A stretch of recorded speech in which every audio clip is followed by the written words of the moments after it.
back on the Exit 52 podcast. It is Sunday night, July 23rd, coming to you all with a live show here, 6:36 p.m. here on the lovely East Coast. Weather just absolutely killing. Just a killer heat out there. And it gave Arditti the opportunity to post his favorite tweet of all time of the old school air conditioning commercial there from the 90s. What a fun one. Going to be a hot one. It was a hot one the last couple of days, and I feel like it's not going anywhere. We just had a little rain come through here in the Hunt Valley area. I don't know if anyone else got that, but hopefully that breaks it a little bit. I'm not too sure. My name is Louque. I'm joined by 2 out of 3, or should I say 0 out of 3 for the second time this year, Arditti. How are we doing tonight, pal? We're good. We're good. I looked at the forecast earlier because I was like, oh, let's see what it's going to be this week. 85, 89, 95, 86, 85, 90, 91, 83, 86. So yeah. Little Mike Francesa segment for you there, but yeah, it's who it's is Stan Lee? Who is he? Who is he? Nah, who cares? Who cares? Yep, we are here to recap the disaster class of a series that just went down in Houston. I don't know if we're gonna have a whole lot to say on the games themselves. We'll go through it. We'll do a little Francesa for you guys, a little play-by-play. But I guess we can open the top of the show here with some interesting news that is just coming across our desks, just coming across the wire. It sounds like Mr. Heston Kjerstad is going to be coming back up to the majors. Orioles calling him up. I don't think we have a corresponding move out there quite yet. We were just sort of speculating there ourselves. RDT, thoughts on this move? Heston Kjerstad coming back up. Again, I mean, it'll be interesting. I'm just scrolling Twitter looking to see if there's anything, but what the move is, I don't know.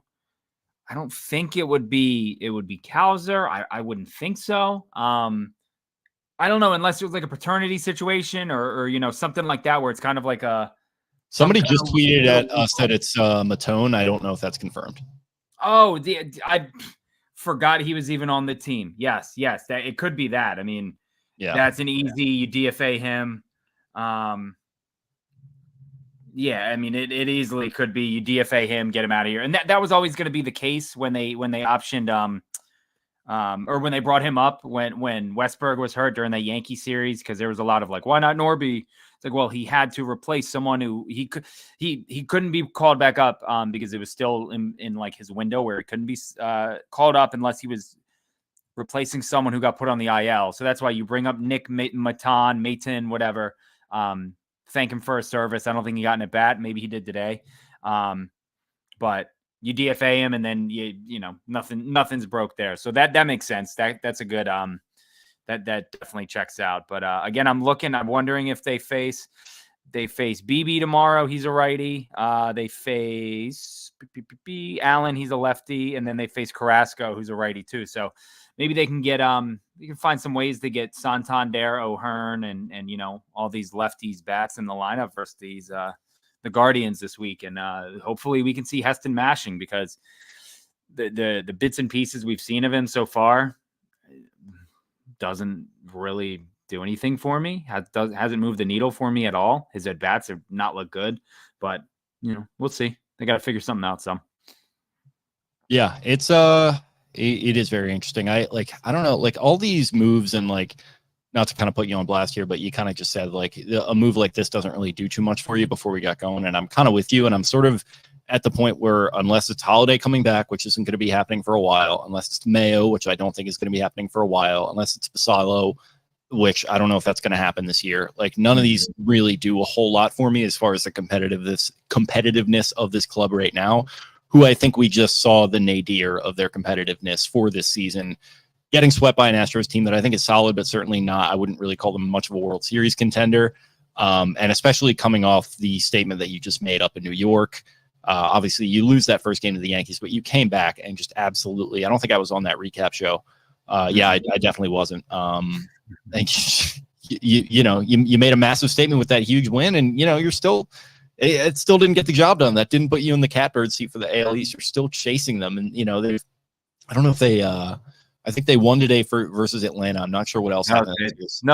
They lost. So the Orioles are still a game and a half back. You know, they lost the series. That's the thing.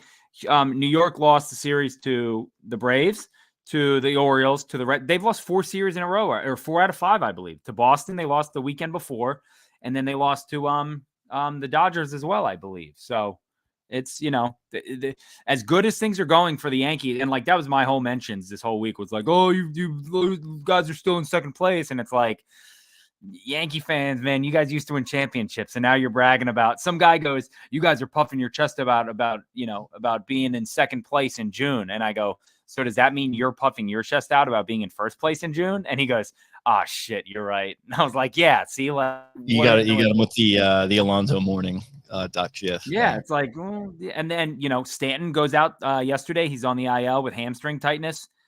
That death sentence for him, and Bucks because he's playing well. I like Stanton too. He's playing really well. He killed the Orioles that series, so that's gonna hurt them. And like we saw outside of the Yankees top four, that line, Jahmai Jones was hitting fifth this week. That doesn't scare nobody. So shout out to my guy. Shout out to my guy. Go ahead. You go on. Shout out to my guy Papelbon, who tweeted something to the effect of "Thank God Stanton got hurt. That's gonna help my like under for his home run total." No shot that's actually Papelbon.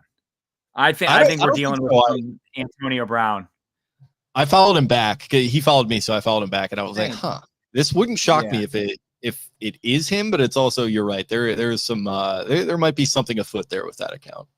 There's an unnamed national baseball writer, I'll say that, who's told me that it's not Papelbon, who has ties to the Boston area. So that's why I was like, because I texted him and I was like, why does Papelbon tweet out the weirdest stuff? And this was like a week and a half ago, and he was like, it's not him. And I was like, I didn't think it was, but I was like, kind of just wanted to make sure. So it's not him. Like it's like an actual burner account, or is it? It's like somebody trying to like get his name out there, like a manager, like a social media manager. Yes, I think again, it's the same thing with Antonio Brown. Where like you look at Antonio Brown's tweets and you're like, he didn't tweet this. Like the one week where Antonio Brown was just tweeting like everything about Barstool, and I was like, this is not Antonio. Yeah, he had one the other day that I was a little concerned about. I mean, like, I don't know if a social media manager would have the edge to do one that he did maybe yesterday, where he dropped a slur that you absolutely cannot say, nor should you have ever said, but you definitely cannot say it now. I'm also going to go out on a limb and say that I don't think Antonio Brown's social media team or his like inner circle really has like all their wits about them. We'll just say that. I think you're right about that. I think there's a certain threshold of maybe emotional intelligence. Let's say, kind of these are people that are maybe unburdened by native intelligence is something that I like to say sometimes. Yes. Accurate. Very accurate, okay. But yeah. But no, I don't know. I think this series was worse than the Cardinal series. At least the Cardinal series, when they got swept, it's like rain delay, weird game, doubleheader, half and this and that, and knee surgery. This was, even Friday night, the slugfest they had, what was it, 14-11? Grayson's worst start of the year. I think they said it's only his second start of 5 earned runs or more since he got called back, probably about a year ago, maybe right around there. And again, it's a stinker. It happens from everyone. Burns was okay. Burns said he thought it was the best he's thrown. He gave up 4 runs, 2 home runs to Chas McCormick. You're never going to win a game with that. It just seemed like it was a very uncompetitive series. The games were sloppy. They were bad. It was gross. And, again, even with the Friday night mini comeback, if you want to call it that, it wasn't good baseball. That's flat out. You can say that. I think they're tired. Again, this is a team who is in the stretch. They went off this whole month. It's hot as hell everywhere. I know they're inside it, but the travel and this and that, again, it's not excuses. It's just baseball. I think they're tired, and I think they're kind of scratching and clawing right now, and they're playing a lot of good teams. And the Astros, they're good. This is not the Astros team of like 2 months ago where we were like, oh, this team is dog shit.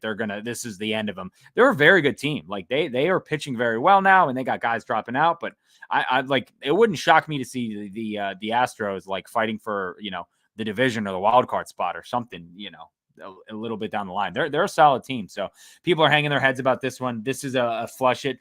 Probably the least memorable series that you'll have in the last like 2 years. This will be this one. You'll be like, oh, I completely even forgot about that series. Like, yeah, that was bad. It's like, yeah, you don't take anything from it. And you just kind of move on. You just take honestly, I hope we do remember it, because then we can look back and say, oh shit, that was the last time they got swept, right? Like, you know, it's not going to happen again. And, you know, obviously it's a lot to ask, but they've, you know, gone longer than that without being swept before. So, you know, I think we could, hopefully we do look back on it, and hopefully it is kind of I don't necessarily want to look at it as some big flashpoint for the front office that, like, oh, we have to make a move now. We have to do this, because like I've been saying all along, that should be their mindset. You're a World Series contender. You're a World Series hopeful.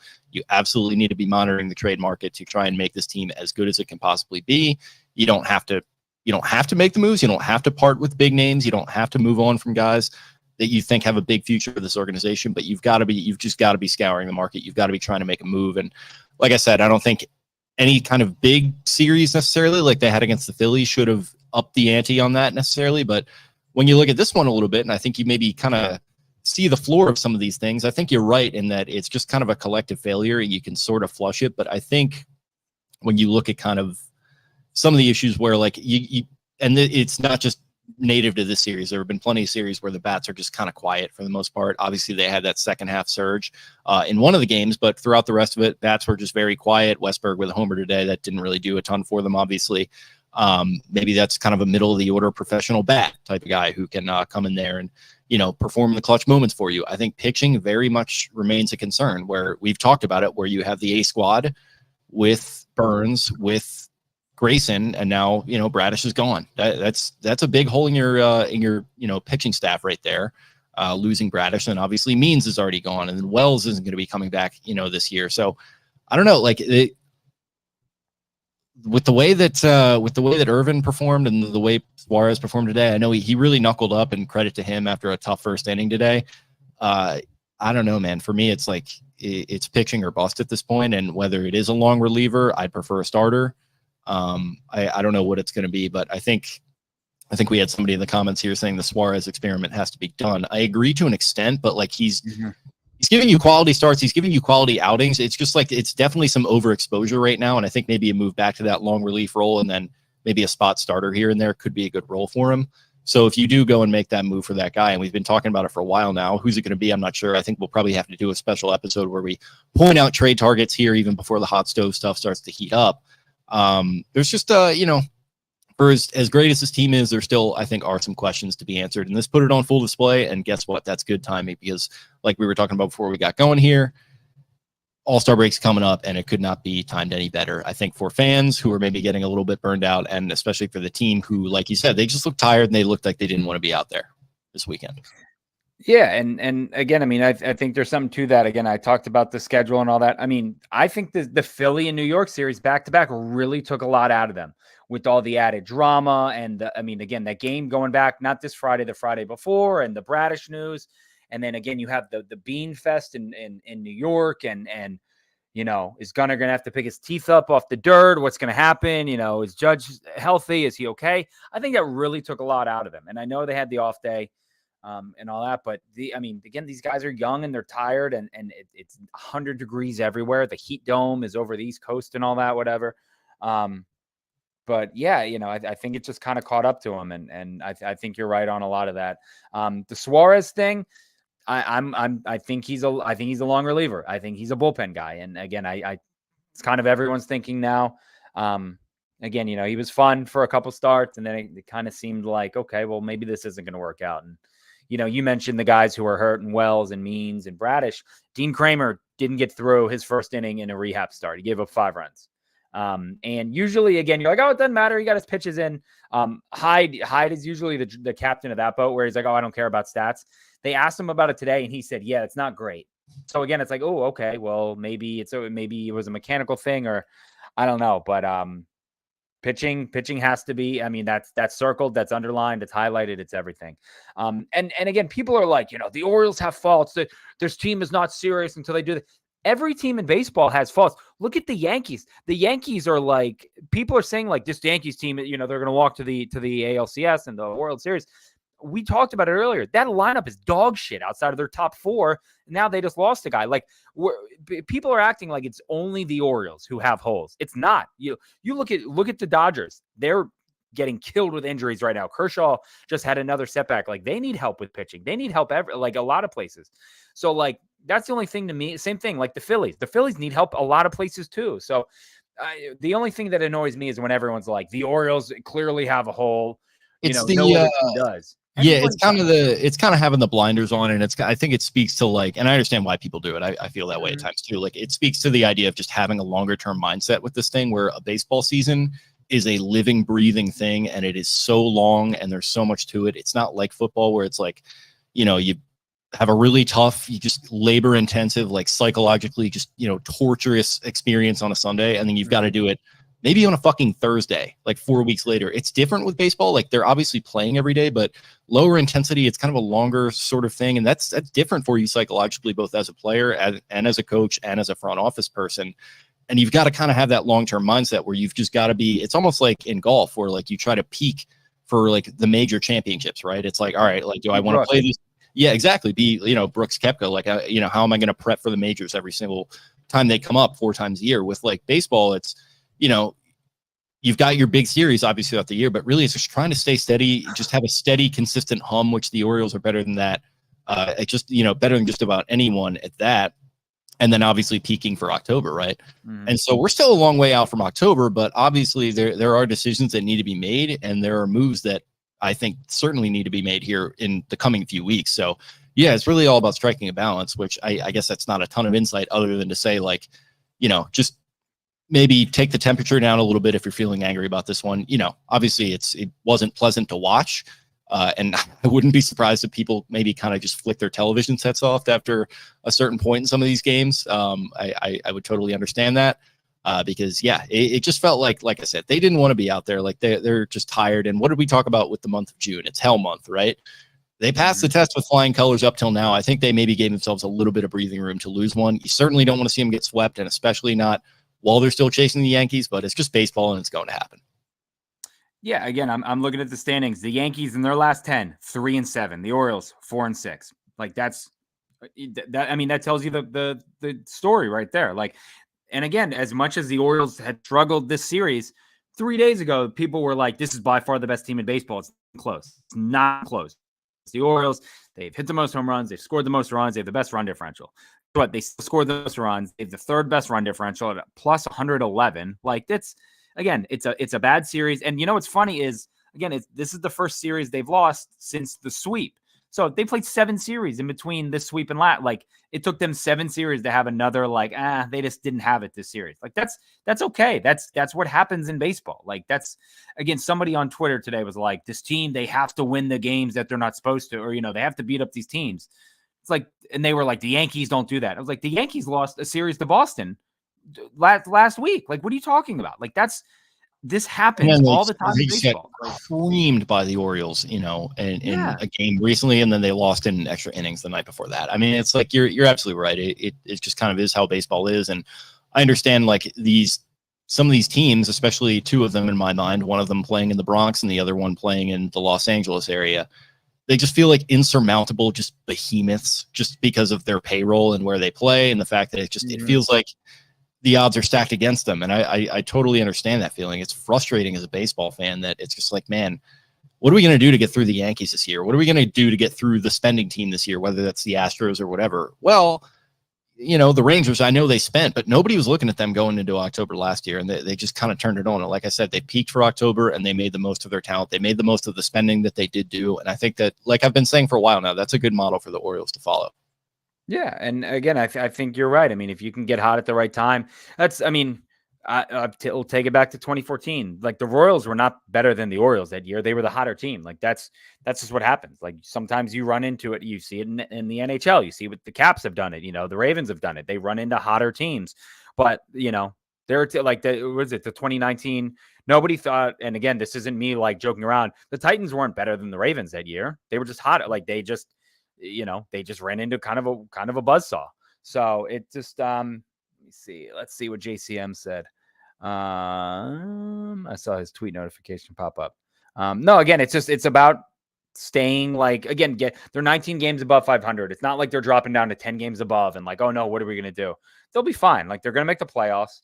It doesn't say anyone who's coming up, but Again, if they can keep pace with them, like there were people again who after that first night in New York, they're like, we're 2.5 back of the Yankees. The season's done. It's like, okay, then I don't know what to tell you. Don't watch. If you think they're done with they're down 2.5 games with 90 games left. Like again, with a team where all their superstars notoriously get injured every year, like yeah, if you think they're done, then yeah, I guess they're done. Like whatever, we can talk about that, but it's there's still so much of a baseball season left. Like again, trades are going to be made, guys are going to come up, things are going to happen. So like it's not. I don't know. It's crazy that people are already like kind of panicking, being like, what are we going to do? I think there's plenty of time. They showed that they're not afraid of the Yankees or the Phillies, like they're not afraid of these big teams who can spend. So, we'll just let the season play out and we'll see where it goes from there. Yeah, and that's the key. It's just it's a total mentality thing, and they've got the experience of being swept in the playoffs last year. So, I don't know if that necessarily works in their favor or if that's building up scar tissue. I certainly think you're going to want to make it through at least one round this year to not have scar tissue build up, which let me tell you, I feel like that is a real thing, having seen that happen on the other side of Camden Yards the last couple of years, right? As much as it's, you're not wanting to admit it as like a logical, rational sports fan, I do think things like momentum and things like kind of, scar tissue building up over the course of years is a real human factor. I mean, not to keep tying everything back to golf, but it reminds me of what's going on with Rory McIlroy and some of these majors. Like it just feels like this stuff can psychologically wear on you. So, I mean, in the larger meta conversation, I think everything should be about winning a playoff series this year. But I also think like you can't lose sight of the fact that you just have to win the AL East. I think it's so important. I think it just makes your path that much easier.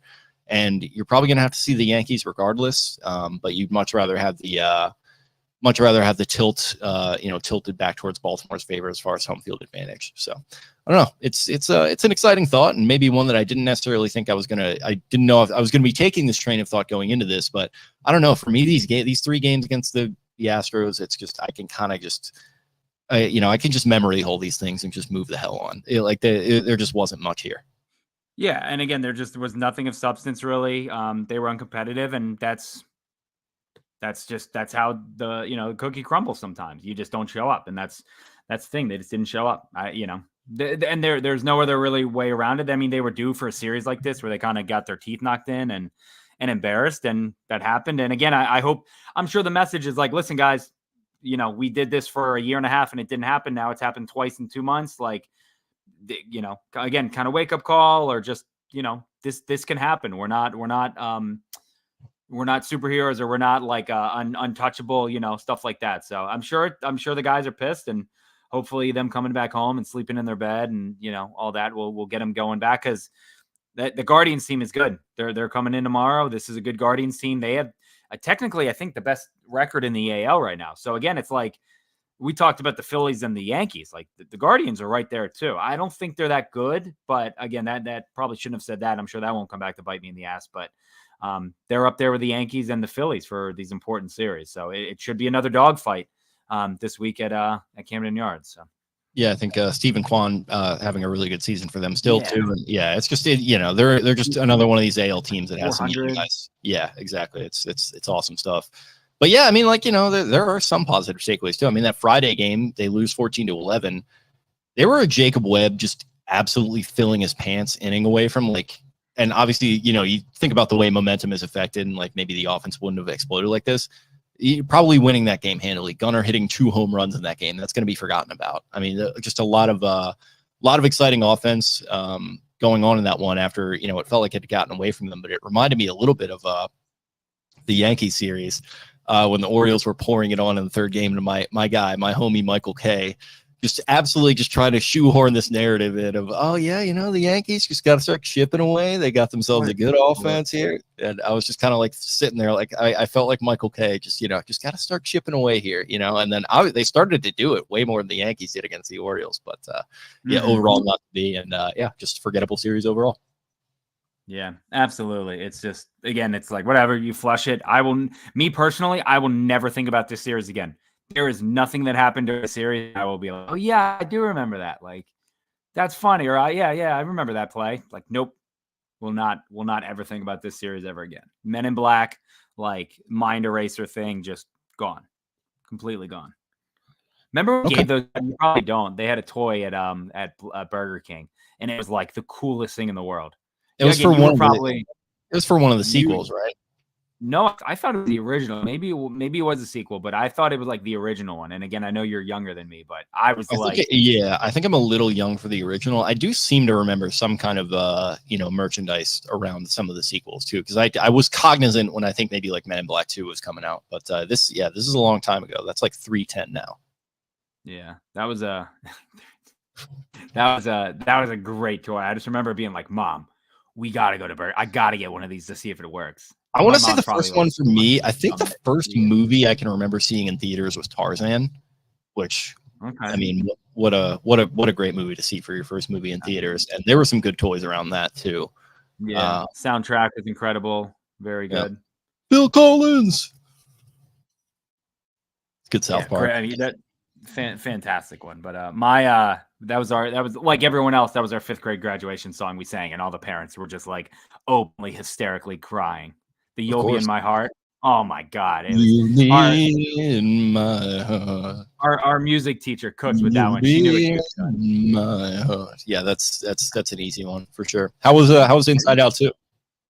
I didn't watch it. Joe said she saw it at daycare or her like summer camp thing. So okay. I didn't see it, but I asked Joe her favorite character, and she said disgust. So I don't know if that's like a good thing or a bad thing, but chip off the old block. Like, yeah, disgust is my favorite one. And I was like, okay. So chip off the old block. Yeah, pretty much. But yeah, I don't know. Ugly series. Disgust. A good way to wrap it up. Disgust. Yeah. Disgust. In fact, we will be wrapping it up with that. Thank you guys, as always, for hanging with us here on a Sunday night. A little bit of a shorter recap show here, but like we said, not a whole lot to touch on. I think we're a little bit more, moved by the Heston Kjerstad call up. That was, obviously we opened the show with that, and then going through the games to whatever extent we could even remember them. Like I said, just not a lot to remember here. Do the Men in Black memory wipe. Have a good time. And like I said, thanks as always for hanging with us. If you wouldn't mind, go ahead and hit that subscribe button if you're not already subscribed to the channel. It helps us out greatly as far as getting our name and our reach out there. Hit us with a like and a comment on all the videos as well and the live streams. And follow us on social media too. We are at X52 Podcast across Twitter, Instagram, TikTok. I am at Jake Louque. That's spelled Louque. Eric is at EDITTI22. Brian is at Barstool Banks. Taylor is at Taylor Smith 10, and Spenny is at Ravens 4 Dummies. That is the number 4 in the middle. Thanks as always, my friends, and we will talk to you again after the Guardian series.